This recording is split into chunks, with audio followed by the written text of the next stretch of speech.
नमस्कार साथियों, मैं हूं अखिलेश कुमार। स्वागत है आपका अनहद टीवी पर। आज हम चर्चा करेंगे एक वायरस की, राजनीति का वायरस। जी हाँ, क्या एमएलए, एमएलसी, एमपी इत्यादि बनने के लिए हत्या जरूरी है? जी हाँ, हम पूरे भारत में चल रहे एक अजीब तरह के पैटर्न की चर्चा करेंगे, जिसे लोग नेता बनने के लिए फॉलो कर रहे हैं। गांव या शहर का एक आम आदमी जिसका दूर दूर तक शिक्षा से कोई ताल्लुकात न हो, जिसे नैतिकता के कोई भी शब्द पता न हो, जिसने देश के कानून को, देश की एकता को और देश की संस्कृति की धज्जियां उड़ा दी हो।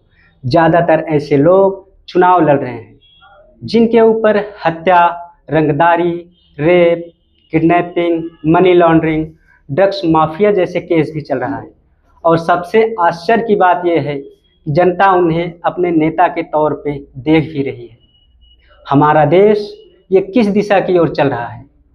आखिरकार ये हो क्या रहा है? क्या मर चुकी है भारत की आत्मा? यहाँ के लोग, यहाँ की प्रशासन, यहाँ की न्याय व्यवस्था क्या अंधी हो चुकी है? क्या किसी भारत के सभी लोगों के आंखों पर पट्टी बच चुकी है? क्या चुनाव आयोग भी अपने आंखों पर काली पट्टी बांध लिया है? आने वाले 50 वर्षों में लोकसभा, राज्यसभा, विधानसभा, विधान परिषद जैसे राजनीतिक स्थानों पर, जहां से पूरे देश, पूरे प्रांत को कंट्रोल किया जाता है, ज़्यादातर प्रतिनिधि इसी प्रकार के होंगे। आखिरकार कौन है जिम्मेदार? कौन लेगा इस बात की जिम्मेदारी? क्या वो देश, वो कानून जो उन्हें चुनाव लड़ने की इजाज़त देता है, या फिर देश की जनता जो इन्हें वोट देती है? साथियों, लिस्ट बहुत ही लंबी है। हर शहर के हर गली में एक गुंडा बैठा है जो अपने आप को नेता बताते हैं, जो कहता है कि मैं कानून को अपने जेब में लेकर चलता हूँ। सवाल ये है कि क्या कानून का कद इतना छोटा हो गया है? दुनिया की सबसे बड़ी लोकतंत्र कहा जाने वाला भारत आखिरकार कहाँ चूक हो रही है? क्या भारतीय संविधान में चुनाव लड़ रहे प्रत्याशी का जो ओहदा है या उनका जो मानक है, उसमें संशोधन करने की जरूरत महसूस हो रही है? बात है बिहार की 18वें विधानसभा चुनाव की, जिसमें 22 बाहुबलियों की एंट्री हुई है।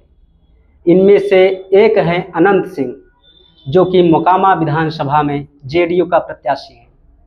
उसने बिहार में लगे आचार संहिता को ठेंगा दिखाते हुए, चुनाव आयोग की अवहेलना करते हुए राम दुलार यादव की हत्या कर डाली, वो भी उस वक्त जब प्रशासन एक्टिव मोड में हो।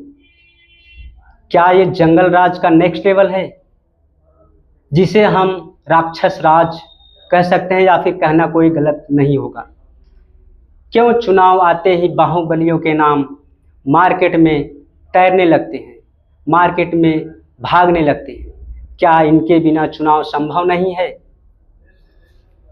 बात देश के 140 करोड़ लोगों की सोचने के लिए मजबूर कर रही है। सच में राजनीति गंदी है या फिर उसे गंदी बनाया जा रहा है? क्या राजनीति अपराध का अड्डा बनता जा रहा है? ये बात बहुत अधिक गंभीर और विचारणीय है। संपूर्ण प्रभुत्व संपन्न समाजवादी, धर्मनिरपेक्ष, लोकतांत्रिक गणराज्य, न्याय, स्वतंत्रता, समता, एकता, अखंडता और बंधुत्व, संविधान में लिखा ये शब्द अब फीके दिखाई देने लगे हैं।